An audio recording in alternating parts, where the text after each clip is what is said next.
Detail చూస్తే ఇరాన్లో operation America అధ్యక్షుడు డొనాల్డ్ ట్రంప్ ఎప్పటికప్పుడు పర్యవేక్షిస్తున్నారు. ఈ మేరకు సిచ్యువేషన్ రూమ్ ఫోటోలను వైట్ హౌస్ విడుదల చేసింది. మరోవైపు ఇరాన్పై అమెరికా, ఇజ్రాయెల్ దాడులు కొనసాగుతున్నాయి. ఇప్పటికే జాయింట్ ఆపరేషన్లో ఇరాన్ సుప్రీం లీడర్ ఖమేనీ మృతి చెందారు. ఖమేనీ మృతిని ఇరాన్ ప్రభుత్వం ధృవీకరించింది. ఖమేనీతో పాటు ఆయన కుమార్తె, అల్లుడు, మనవరాలు మృతి చెందినట్లు వెల్లడించింది. దీంతో 40 రోజులు సంతాప దినాలుగా ఇరాన్ ప్రభుత్వం ప్రకటించింది. ఈ దాడుల్లో ఇరాన్లో 201 మంది మరణించినట్లు ఇరానియన్ రెడ్ క్రెసెంట్ సొసైటీ నివేదికలో వెల్లడించింది. అలాగే సుమారు 747 మంది గాయపడ్డారని తెలిపింది. ఇక ఖమేనీ మృతితో ఇరాన్లో పౌరులు వీధుల్లోకి వచ్చి జాతీయ జెండాలు ఎగురవేస్తూ సంబరాలు చేసుకుంటున్నారు.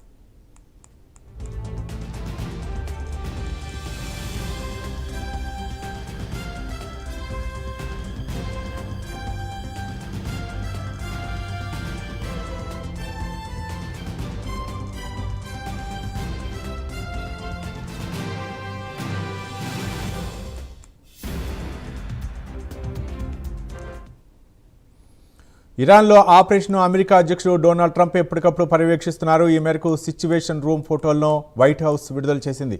మరోవైపు ఇరాన్పై అమెరికా, ఇజ్రాయెల్ దాడులు కొనసాగుతున్నాయి. ఇప్పటికే జాయింట్ ఆపరేషన్లో ఇరాన్ సుప్రీం లీడర్ ఖమేనీ మృతి చెందారు. ఖమేనీ మృతిని ఇరాన్ ప్రభుత్వం ధృవీకరించింది. ఖమేనీతో పాటు ఆయన కుమార్తె, అల్లుడు, మనవరాలు మృతి చెందినట్లు వెల్లడించింది. దీంతో 40 రోజులు సంతాప దినాలుగా ఇరాన్ ప్రభుత్వం ప్రకటించింది. ఈ దాడిలో ఇరాన్లో 201 మంది పౌరులు మరణించినట్లు ఇరానియన్ రెడ్ క్రెసెంట్ సొసైటీ నివేదికలో వెల్లడించింది. అలాగే సుమారు 747 మంది గాయపడ్డారని తెలిపింది. ఇక ఖమేనీ మృతితో ఇరాన్లో పౌరులు వీధుల్లోకి వచ్చి జాతీయ జెండాలు ఎగురవేస్తూ సంబరాలు చేసుకుంటున్నారు.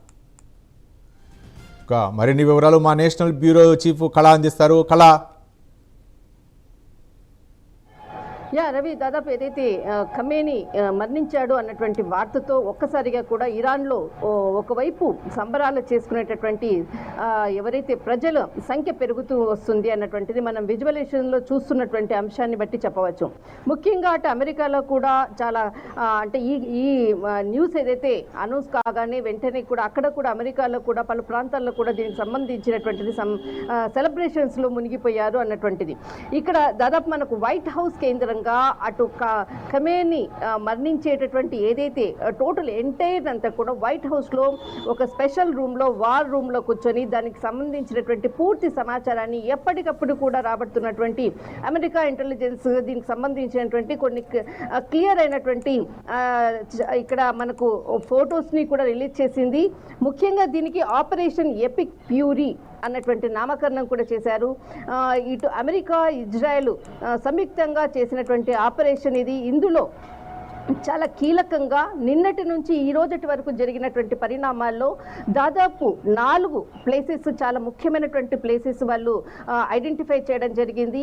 ఇక్కడ ఖమేనీ ఉండేటటువంటి స్థలాన్ని, తర్వాత ఆయన ఒకవేళ ఇక్కడి నుంచి వేరే సురక్షితంగా వెళ్ళేటటువంటి స్థలానికి కూడా వాళ్ళు ఒక స్కెచ్ వేసేసి దానికి సంబంధించినటువంటిది సమాచారాన్ని కూడా రాబట్టుకునే విధంగా కూడా ముందస్తుగానే వ్యూహరచన చేశారు. కానీ ఫిబ్రవరి 27, 28 ఈ 2 రోజుల్లో ఒకవైపు చర్చలు జరుపుతున్నా మరొక వైపు సైనిక పరమైనటువంటి గొడవలే ప్రధాన కారణం. ఇది ఒక ప్రైమ్ లైన్ ఎక్స్క్లూజివ్గా బ్రేకింగ్ అని చెప్పవచ్చు. ఏదైతే సమాచారం ఉందో దాదాపు 27, 28వ తేదీల్లో 2 రోజుల్లో చాలా కీలకంగా అక్కడ సైనికపరమైనటువంటి అమెరికా సైన్యానికి సంబంధించినటువంటి కొంతమంది వ్యక్తులకు, ఇటు ఇరాన్కి సంబంధించినటువంటి అటు ఖమేనీకి సంబంధించినటువంటి వ్యక్తుల మధ్య గొడవ ప్రారంభమైంది. ఒకవైపు సమావేశం జరుగుతూ ఉంది. ఆ సమావేశంలో కాకుండా మరొక వైపు ప్రాంతాల్లో గొడవలు, సైనికుల మధ్య జరిగినటువంటి గొడవలకు ఇజ్రాయెల్ ఇక చేసేది లేక ఖచ్చితంగా వైమానిక దాడులకు పూనుకోవడానికి ప్రధానమైనటువంటి కారణము సైనికుల మధ్య జరిగినటువంటి 27, 28వ తేదీల్లో జరిగినటువంటి గొడవనే మూల కారణము. దీనితో ఎప్పుడైతే ఇజ్రాయెల్ ఇచ్చినటువంటి సమాచారంతో ఇటు డొనాల్డ్ ట్రంప్ కూడా సంయుక్త ఆపరేషన్కి సై అన్నాడు. దీనిలో భాగంగానే ఇక్కడ చర్చలు ఒకవైపు జరుపుతూనే మరొక వైపు ఖమేనీని కూడా ఈ ఏదైతే సైనికపరమైనటువంటి గొడవలు జరుగుతున్నటువంటి సమయంలోనే ఖమేనీని ఏదైతే ఎప్పుడు ఉండేటటువంటి ఒక ప్లేస్ నుంచి ఇంకొక ప్లేస్ కూడా మార్చారు. దీనితో అమెరికా ఇంటెలిజెన్స్ సమాయత్తమైంది. జరిగేటటువంటి పరిణామాలన్నింటినీ కూడా చాలా క్షుణ్ణంగా పరిశీలించి జరగబోయేటటువంటి ముందస్తు అంటే గొడవలు అనుకోవచ్చు, యుద్ధానికి సై అంటూ ఖమేనీని ఇంకొక ప్లేస్కి తరలించడం కూడా ఇక్కడ అనుమానించినటువంటి మొట్టమొదట అమెరికా అనుమానించింది. దానిలో భాగంగానే రాత్రిపూట కాకుండా పగటిపూట దాడికి పూనుకోవడానికి మొదటి కారణం. ఎప్పుడైతే అతన్ని ఖమేనీని అక్కడి నుంచి వేరే ప్లేస్కి తీసుకొని వెళ్ళి అక్కడ ఉండేటటువంటి ప్లేసుల్లో చుట్టూరా 4 ప్లేసెస్ని చాలా ఐడెంటిఫై చేసింది. ఆ ప్రాంతాలన్నిటినీ కూడా సెర్చ్ ఆపరేషన్ చేసి ఆయన ఉండేటటువంటి మనకు అంటే నిన్న రాత్రి 7 గంటల సమయంలో ఏదైతే డొనాల్డ్ ట్రంప్ సంబంధించినటువంటి ఒక కీలక ప్రకటన చేశారు, ఇటు ఖమేనీ మరణించాడు అన్నటువంటి వార్త కూడా వెల్లడించిండ్రు. కానీ ఎక్కడా కూడా దానికి ప్రూఫ్స్ దొరకలేదు. కానీ ఎందుకు అక్కడ దొరకలేదు, ఇజ్రాయిల్ కూడా నెతన్యాహు కూడా అక్కడ దానికి సంబంధించినటువంటి ప్రకటించడం కూడా జరిగింది, అప్పుడు కూడా ఒక ప్రూఫ్ దొరకలేదు. ఈ రెండు ఏదైతే నిన్న 6 గంటల నుంచి దాదాపు రాత్రి అర్ధరాత్రి 2 గంటల వరకు జరిగినటువంటి పరిణామాలు చాలా కీలకమైనటువంటి పరిణామాలు.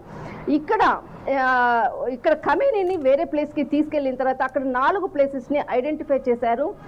ఐడెంటిఫై చేసినటువంటి పూర్తి సమాచారాన్ని ఇచ్చింది ఇరాన్కి సంబంధించినటువంటి నిరసనకారులు. ఆయన దగ్గర ఉండేటటువంటి కీలకమైనటువంటి వ్యక్తులే ఇటు అమెరికా సైన్యానికి సహాయ సహకారాలు అందించారు. ఆయన ఉండేటటువంటి ప్లేస్పై దాదాపు ఏకధాటిగా 40 బాంబులను కూడా వేసినటువంటిది క్లియర్ అయినటువంటి పిక్స్ని వీడియోస్ని వైట్ హౌస్కి సెండ్ చేసినటువంటి వాళ్ళు కూడా నిరసనకారులే. ఆ ప్లేస్ని కూడా ఐడెంటిఫై చేసేసి దాడికి పూనుకోవడము దాదాపు 6 గంటలు చాలా క్లియర్. సాయంత్రము మనకు 7 గంటల నుంచి అర్ధరాత్రి వరకు జరిగినటువంటి 6 గంటల సమయంలోనే ఖమేనీని హత్య చేయడానికి కూడా చాలా కీలకమైనటువంటి పాయింట్.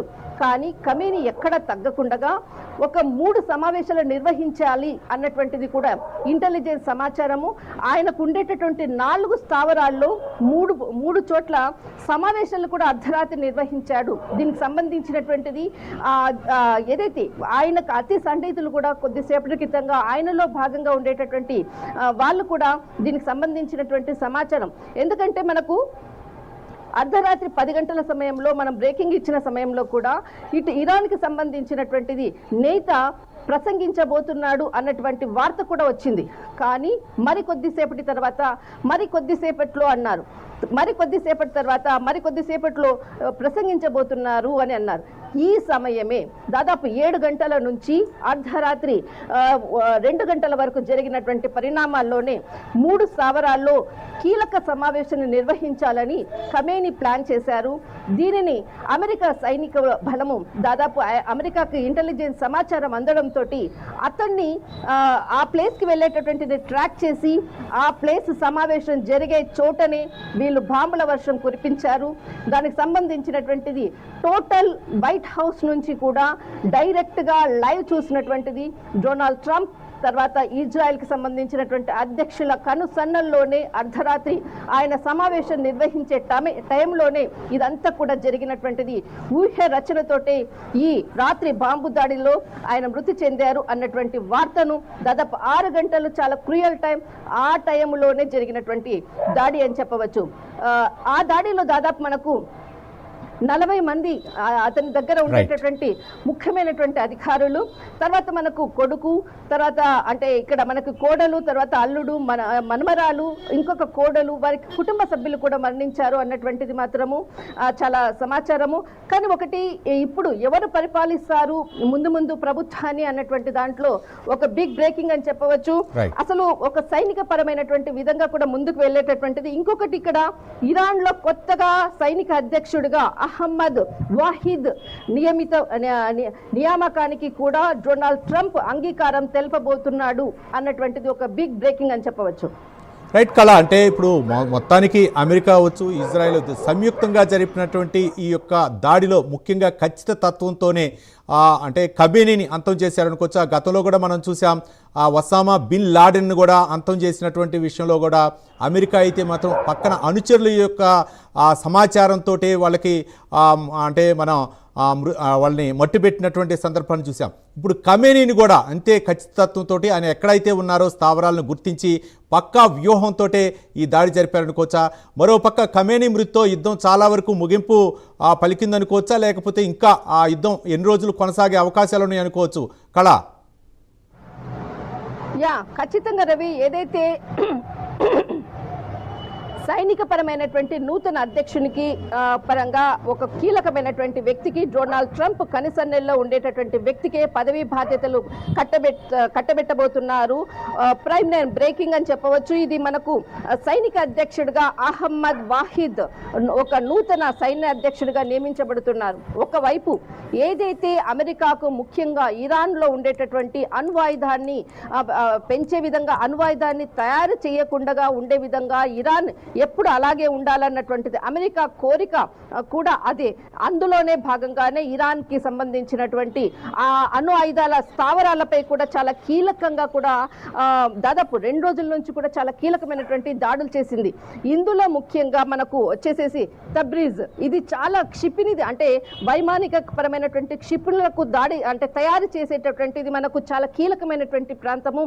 ఈ ప్రాంతంపై నిన్న మొన్న అంటే దాదాపు 2 రోజుల నుంచి కూడా అటు ఇజ్రాయెల్ కానీ అమెరికా కానీ దాడి చేసినటువంటిది తబ్రీజ్.